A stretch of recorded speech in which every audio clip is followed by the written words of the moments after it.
Assalamualaikum warahmatullahi wabarakatuh. Kembali lagi dengan saya di channel Kisah Warganet. Kali ini saya akan membacakan sebuah cerita yang saya dapatkan dari akun Twitternya @penulismalam94. Cerita ini berjudul Pejabat Pemakai Susuk Berlian dan Emas. Tak usah lama-lama, kita ke ceritanya. Halo, apa kabar semua? Semoga kalian dalam keadaan yang baik-baik aja ya. Di cerita kali ini masih dengan kisah dari Mimin Marcel yang menjadi saksi bagaimana kedahsyatan pengaruh susuk untuk orang yang mau meninggal. Nah, daripada makin penasaran, mending kita langsung ke cerita. Aku Marcel, dan aku akan menceritakan sedikit pengalamanku bersama almarhum ayah tiriku. Sebut saja Pak Dedi, sewaktu beliau masih hidup. Pak Dedi adalah sosok lelaki yang sangat bertanggung jawab. Pak Dedi menikahi mamaku saat aku masih duduk di bangku SMP kelas 1. Karena pembawaan beliau yang sangat karismatik dan santun, aku pun langsung setuju saat itu jika mama menikah dengan Pak Dedi. Apalagi beliau ini memang seorang duda. Singkat cerita, setelah awal pernikahan Pak Dedi dengan mama, aku langsung diajak pindah ikut ke kota Malang. Karena tugas beliau yang menjabat sebagai kepala daerah salah satu instansi negara. Awalnya mama sendiri tidak menyangka jika Pak Dedi adalah seorang pejabat yang punya kedudukan tinggi. Karena saat dahulu masa ta'aruf, beliau hanya berkata jika dirinya cuma PNS dengan gaji pas-pasan saja. Namun beliau menjamin akan memenuhi untuk kebutuhan satu anak mama. Jehan saat itu sudah mandiri dan Mike tinggal bersama papa. Setelah dijalani hidup bersama antara aku, mama, dan almarhum Pak Dedi ini, memang merasa ada banyak kecocokan. Mungkin saja mama sebenarnya merindukan calon suami yang satu iman agar bisa menjadi imam sholatnya. Aku pun merasa jika Pak Dedi ini bisa lebih memperhatikanku daripada papaku sendiri. Hingga aku tidak merasa canggung untuk bercanda dan berbagi cerita dengannya. Beberapa bulan setelah pernikahan mama dan almarhum Pak Dedi berlangsung, ada sedikit keanehan yang dirasakan oleh mama.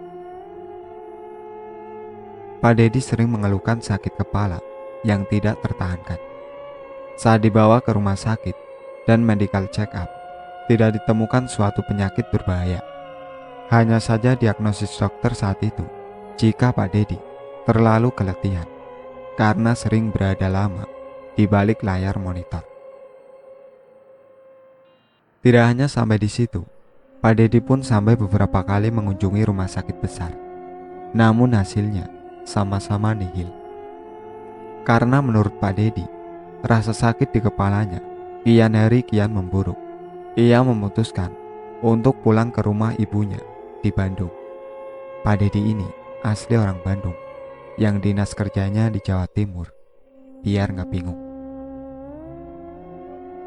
Saat sesampainya Pak Dedi ini di Bandung, ia mengabari mama dan aku jika dirinya minta didoakan karena sedang diobati secara goib oleh kenalan adiknya yang mencoba menyarankan berobat ke salah seorang kiai di kota tersebut. Singkat cerita, dari hasil pengobatan goib itu, Pak Dedi terkena santet oleh salah seorang rekan kerjanya. Bahkan sempat Pak Dedi menunjukkan foto sebuah paku besar yang dikirim. Mama sangat takut sekaligus khawatir ketika itu, mengingat Pak Dedi ini akan diberi kunjungan dinas ke Sulawesi keesokan harinya. Setelah kejadian santet paku berlalu, tidak pernah ada lagi kejadian-kejadian yang misterius menimpa Pak Dedi. Hingga tepatnya tahun 2009, kondisi tubuh Pak Dedi tiba-tiba drop. Pak Dedi bahkan harus dilarikan ke rumah sakit karena tak sadarkan diri setelah mengeluarkan banyak darah segar dari lubang anusnya. Setelah pengecekan menyeluruh, dokter memvonis jika Pak Dedi terkena kanker usus stadium 3 dan harus segera diambil keputusan tindak operasi. Lambat laun Pak Dedi harus menyerah dengan penyakit kanker yang menggerogotinya, hingga ia memutuskan untuk pensiun dini serta pindah ke rumahku yang berada di kampung atas kemauan beliau. Tahun 2010, kondisi fisik beliau sudah semakin memburuk. Ditambah lagi Pak Dedi beberapa kali terkena serangan stroke yang membuat setengah tubuhnya lumpuh total. Pak Dedi hanya bisa berbaring dan makan melalui selang dari hidung. Beberapa kali Pak Dedi ini bahkan sempat dinyatakan telah meninggal karena jantungnya yang sudah berhenti berdetak dan sudah tidak ada nafas. Namun anehnya, pada jam-jam tertentu, ia akan kembali membuka matanya. Menurut pengakuan Mama, saat Pak Dedi sedang diam, ia sering berbicara sendiri. Padahal hal tersebut tidaklah mungkin karena Pak Dedi sudah tidak bisa berbicara. Bahkan Mama berkata, jika Pak Dedi suka menatap dengan penuh amarah dan seperti merah menyala. Saat menjelang kematiannya, ada hal-hal aneh lainnya yang turut aku rasakan. Di rumah sering terlihat sosok bayangan kakek-kakek berbaju serba putih, seperti baju Belanda, yang matanya merah menyala. Bahkan gilanya, saat aku, Mama, dan Bisri sedang makan, tiba-tiba gelas Mama bergeser-geser sendiri, seperti ada yang memainkannya. Kondisi semakin mencekam saat Bisri melihat Pak Dedi sedang melotot, melihat ke suatu titik di rumah, dengan mulut yang menganga. Padahal, buka mulut udah susah, karena stroke. Kami bertiga saling beristighfar, dan berdoa merapalkan surat-surat pendek, yang kami bisa. Hingga akhirnya Pak Dedi tertidur. Perlu teman-teman ketahui, saat menjelang akhir wafatnya Pak Dedi, kami sekeluarga belum tahu kalau Pak Dedi ini menggunakan susu. Kami berpikir gangguan-gangguan itu hal yang wajar karena kami percaya jika 40 hari sebelum wafat banyak para demit yang mengelilingi karena ada tarikan daya ilmu metafisika yang seperti magnet. Aku sendiri sebenarnya merasa terteror saat aku sedang mengambil air. Tiba-tiba gelasku pecah. Dan Bisri mengaku ketika mencuci piring, ia sering sekali tangannya berdarah karena terkena pecahan piring. Saat aku, Mama, dan Bisri sedang asik menonton TV di ruang keluarga, entah mengapa Mama tiba-tiba berlari keluar dan berbicara jika dirinya mendengar ada suara ketukan pintu dan suara eraman minta tolong. Bisri kemudian mendekati Mama keluar rumah, dan sama sekali ia tidak mendengar apapun. Di suatu ketika, pernah Mama sampai teriak saat ia melihat almarhum Pak Dedi ini berdiri tegap, seperti orang tidak sakit, dan wajahnya pucat seperti mayat. Aku dan Bisri kemudian berlari menghampiri Mama, namun Mama sudah tergeletak pingsan. Seperti layaknya estafet, teror itu kini berganti kepadaku. Keesokan harinya, saat aku menonton bola hingga larut malam, tiba-tiba channel TV itu berpindah-pindah sendiri. Aku yang sempat bergidik, mencoba menenangkan diri, meyakinkan jika itu hanyalah remote TV yang rusak.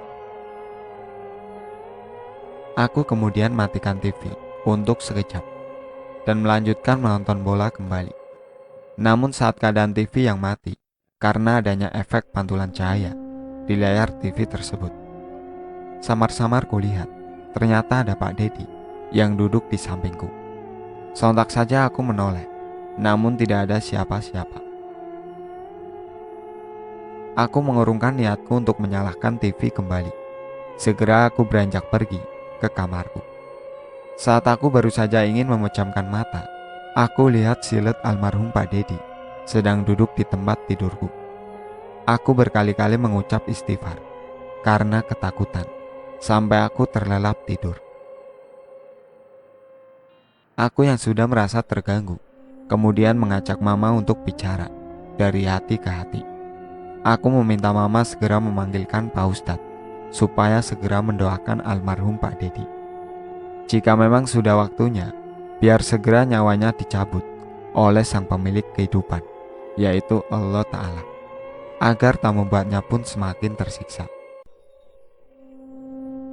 Bayangin teman-teman, almarhum ini bisa dibilang hampir ada 5 kali mengalami kematian, namun bisa hidup lagi. Kebayangkan gimana sakitnya melewati sakaratul maut sebanyak itu. Akhirnya Bisri memanggil Pak Ustadz, sebut saja Ustadz Udin, yang memang beliau ini penuntun orang-orang yang mengalami sakit keras dan menjelang sakaratul maut. Saat Ustadz Udin baru saja membuka pintu rumah, ia sudah geleng-gelengkan kepala. Mama dan Bisri sempat menanyakan, ada apa? Pak Ustadz hanya terdiam dan masuk ke dalam kamar, tempat di mana almarhum Pak Dedi dibaringkan. Pak Ustadz langsung membisikkan sesuatu di telinga Pak Dedi. Assalamualaikum Pak Dedi. Pak Dedi jangan takut, saya cuma ingin mendoakan Pak Dedi ya. Pak Dedi hanya mengangguk, menandakan ia masih menangkap omongan dari Pak Ustadz dan mendengarkan apa yang Pak Ustadz sampaikan. Pak Dedi harus ikhlas ya jika Allah mendekati untuk mengambil nyawa Bapak. Karena Allah lah yang memiliki kuasa atas semua kehidupan makhluk di dunia ini. Kematian adalah pasti, semua akan kembali ke dalam tanah. Hanyalah amal ibadah yang kita bawa untuk bertemu Sang Pencipta. Jadi Pak Dedi, gak usah takut ya, bisik Pak Ustadz lembut. Mendengar hal itu, Pak Dedi tiba-tiba menangis terisak. Pak Ustadz tersenyum dan kemudian berkata, Pak Dedi, saya mohon, tolong Bapak ikhlaskan dan leburkan semua yang tertanam di tubuh Bapak. Allah pasti akan menerima tobat Pak Dedi, karena Allah Maha Penyayang, lagi Maha Pengampun. Belum selesai Pak Ustadz berbicara dengan Pak Dedi, Mama seperti memotong pembicaraan. Loh, maksud Pak Ustadz apa? Apa maksudnya tertanam? Apa suami saya kena santet yang ditanam orang, Pak? Tanya Mama. Pak Ustadz menjawab dengan tersenyum. Maaf Bu, suami ibu memang saya lihat ada unsur pengaruh guna-guna. Namun yang saya bicarakan barusan adalah barang atau sosok yang sengaja ditanam di tubuh Pak Dedi sendiri. Ada sebuah mustika berlian di dahi beliau untuk memancarkan aura kebijaksanaan. 2 susuk emas di pundak sebagai lambang kewibawaan, dan 1 susuk intan permata di bibir untuk kecakapan beliau dalam berbicara. Almarhum ini ya sebagai peneliti sekaligus moderator jobdesknya, jadi wajar saja jika harus dipasang susuk di bibir. Mungkin saat beliau sedang membawakan materi, lidahnya supaya tidak keluh dan tidak terbelit-belit dalam penyampaiannya. Mama sangat tidak percaya dengan apa yang Pak Ustadz katakan.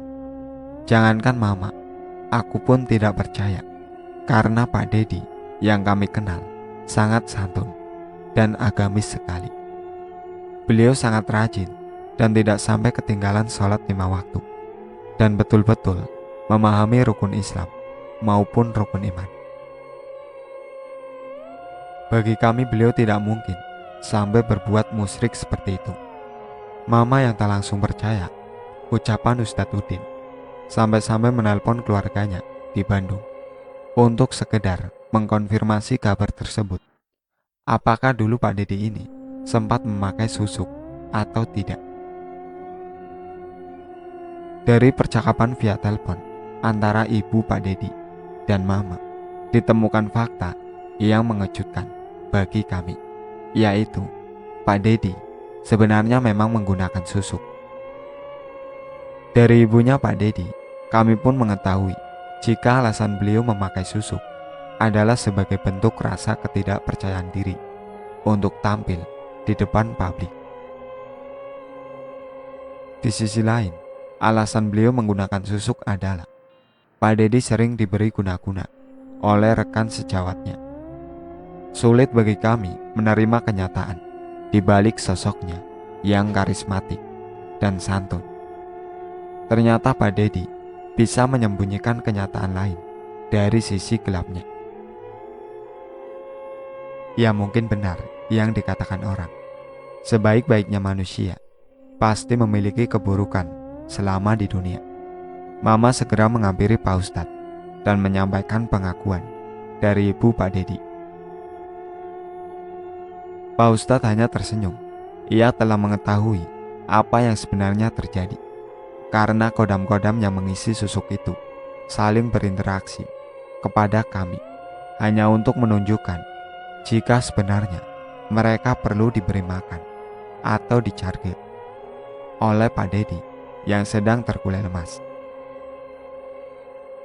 Pak Ustadz pun menambahkan jika segala bentuk gangguan di rumah adalah efek dari kodam-kodam susuk untuk mencari wadah baru tempat mereka bernaung.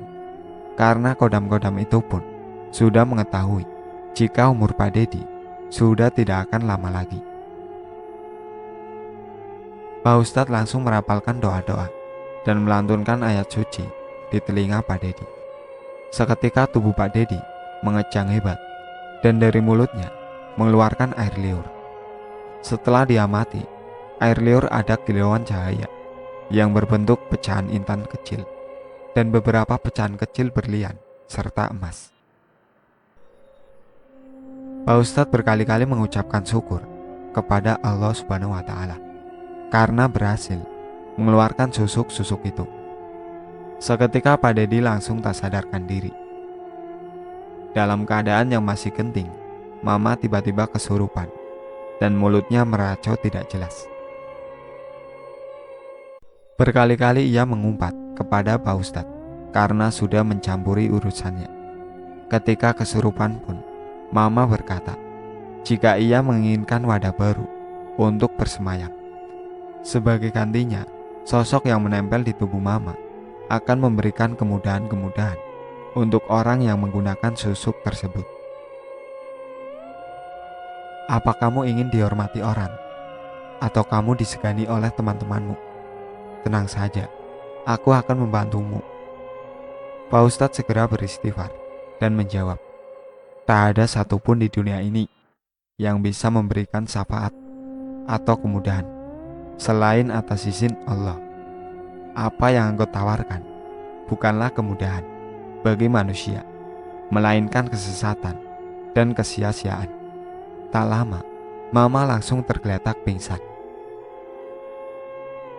Aku melihat dengan mata kepalaku sendiri. Benda-benda kecil berkilau itu juga langsung lenyap. Tak sampai 3 hari kemudian, Pak Dedi sudah berpulang dengan keadaan yang sudah bersih dari segala macam susuk yang ditanam. Setelah selesai acara pemakaman, pintu rumah kami diketuk oleh Pak Ustadz. Pak Ustadz datang kembali untuk memberikan pagar goib di sekeliling rumah kami, karena menurut beliau, kodam dari susuk itu masih berkeliaran di sekitaran rumah. Aku yang penasaran menanyakan sesuatu kepada Pak Ustadz tentang kodam si pengisi susuk tersebut. Sosok itu ternyata adalah kakek-kakek memiliki kedua mata yang merah menyala. Dahulunya kakek itu adalah orang mempunyai ilmu kebatinan tinggi, hingga dipakai oleh para petinggi Belanda sebagai tangan kanannya. Namun karena tubuh si kakek itu telah dipenuhi oleh ilmu hitam, jiwa si kakek tidak bisa berpulang kepada sang kholik, sehingga ia dipergunakan manusia sebagai bentuk kodam yang dipasang di tubuh Pak Dedi saat itu. Aku membatin, pantas saja Pak Dedi ucapan dan perilakunya sangat berwibawa dan berkarisma. Padahal dari segi pendidikan, ia sedang mengenyam pendidikan S3 dan juga ia sangat pandai berdiplomasi. Namun sayang, kemampuan dan keterampilannya malah menjadikannya orang yang rendah diri, sehingga memutuskan untuk melakukan ritual pemasangan susu. Dari kisah ini pun aku belajar jika manusia yang dari luar terlihat sempurna, santun, paham akan ilmu agama, dan juga taat beribadah, pasti memiliki sisi gelap di dalam hidupnya. Begitulah lika-liku perjalanan manusia di dunia. Kita tidak bisa menghindari dosa, namun selayaknya kita harus terus mencoba menjadi orang yang baik, sebagaimana junjungan Rasul atau Nabi yang kita percayai. Aku bilang begini, karena ya aku percaya semua agama baik adanya, sesuai kepercayaan masing-masing, dan menghindari diri dari segala bentuk kemusyrikan. Nah, mungkin itu tadi sedikit pesan-pesan dari cerita ini yang bisa Mimin bagikan buat teman-teman. Di sini Mimin juga gak ada sedikit pun maksud untuk membuka aib almarhum, karena nama sudah disamarkan, hanya untuk bahan pelajaran saja. Akhir kata, seperti biasa, Mimin mau mengucapkan terima kasih sebesar-besarnya buat kalian yang udah meluangkan waktu membaca dan menyimak cerita Mimin. Sekian dari saya. Wassalamualaikum warahmatullahi wabarakatuh.